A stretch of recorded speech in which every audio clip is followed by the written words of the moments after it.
All right, music fans, welcome back. It's Dave. It is the Real Music Observer, observing real music in real time for real people just like you right there, just like me right here. This Fleetwood Mac thing, this thing where Tom Petty songs get performed, at least one. I think it's just one. I don't know, I don't go to the shows. I don't, I read reviews, but I think it's free-falling, right? Do you think this is helping Tom Petty's legacy in the long run for this to happen?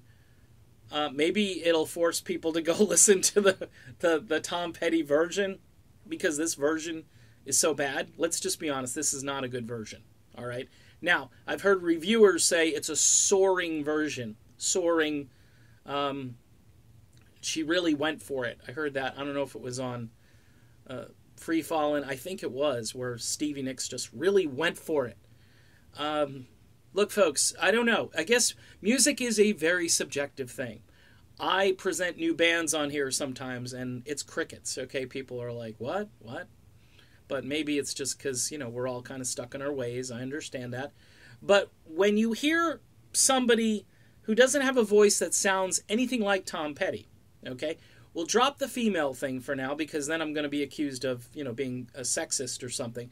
But you do want to get some kind of a replication of, like to hear a voice like I keep mentioning Roger McGuinn would be a good replacement. I'm sure there's some Petty tributes out there where the lead vocalist has those Tom Petty characteristics. Tom's voice isn't all that easy to emulate, folks. It's just not. And so when you hear it in this context, I get it. Mike Campbell's up there playing his guitar, and then you got the big screen behind the band with all of these nostalgic pictures. Now, if this were me, and this were my really good friend who had just passed away last year, think of this. Your friend passes away last year, somebody you worked with, somebody you admired, and then you went out on the road the next year, and you did this thing. Every night you're on tour where all of these pictures and all of this nostalgia and good memories and stuff, they're behind you, okay? And you're singing. I mean, to me, it would just be emotional overload. No, I'm not going there.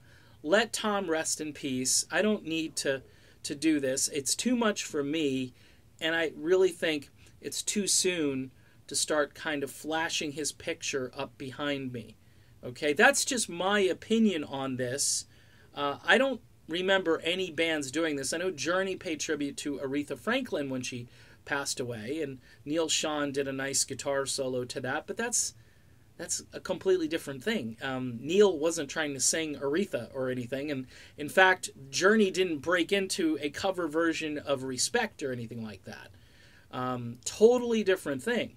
And this is every time they perform, they do this. And I get the fact that Mike Campbell is there, but does that give them, carte blanche to just exploit this? This is what I think is happening, and I'm not too keen on it. I wish they'd knock it off. Stick to Fleetwood Mac songs. Ditch the crowded house. Let Neil Finn, if he's got the vocal chops, let him sink his teeth into some more Lindsay tunes, Let's hear some more Lindsay. Everybody says this is no big deal. He's a serviceable replacement. Fresh energy, all this stuff.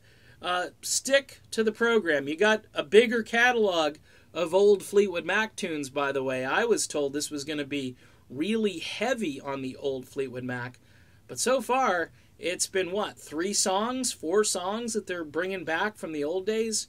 They can't do too many old songs, folks, because their audience, this cultural audience that they're now playing to with a moniker, the Fleetwood Mac moniker, and pretty much you go there and you get your it's like going to McDonald's now. You get your Fleetwood Mac. It's like the drive-through Fleetwood Mac, They expect to hear the hits and just the hits. If you deviate too much, those guitar solos get too crazy, they immediately unplug. And then the critics will say, Mick Fleetwood maybe that drum solo is ridiculous. I'm not there to hear the whole thing, but of course they're critiquing the drum solo because that's annoying. But the fact that you've got 2 replacement players out there who don't really fit the band, That's not annoying. That's fine. All right, I just wish, they'd let Tom Petty rest in peace. I think, again, if you're going to do a tribute, do a really good tribute and have somebody who kind of sounds like Tom up there. And then maybe, just maybe, it'll be okay for one song. All right, done with this video. I'll be back soon.